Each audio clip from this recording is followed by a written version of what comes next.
Guys আছে আমরা ঠান্ডা ধরতে আইছি আমরা সবাই মিলা ঠান্ডা পপ এই যে ঠান্ডা ধরবো হয় এই বন্ধুরা চলো আমরা ঠান্ডা ধরবো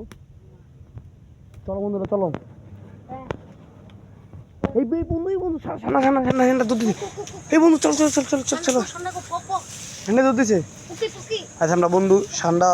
পাই নাই আমরা আবার আর দিন নামবো আর আমরা চলে যেতেছি না আমরা আশা করে আইছিলাম একটা ঠান্ডা ধরবো বড় হচ্ছে জঙ্গলে আইছি আমরা আবার ঠান্ডাটা তো ধরতে পারি না ছুটতে আসে না বন্ধুরা আমরা চলে যেতেছি না আমরা ঠান্ডায় যে সবাই আইতাছি সবাই ছিলাম ঠান্ডা ধরতে ছিলাম বন্ধুরা আশা করছিলাম একটা ঠান্ডা ধরতে পারবো আমরা পারলাম না একটা ঠান্ডা ধরতেই আচ্ছা ভাগ্য নাই পাই নাই অন্য সময় আবার আসবো আমরা ঠান্ডা ধরতে আপনারা সামনে ঠান্ডা হাজির করবো এই পুরো জঙ্গল আমরা ঘুরা মুড়াইছি আল্লাহ হাফেজ আলহামদুলিল্লাহ।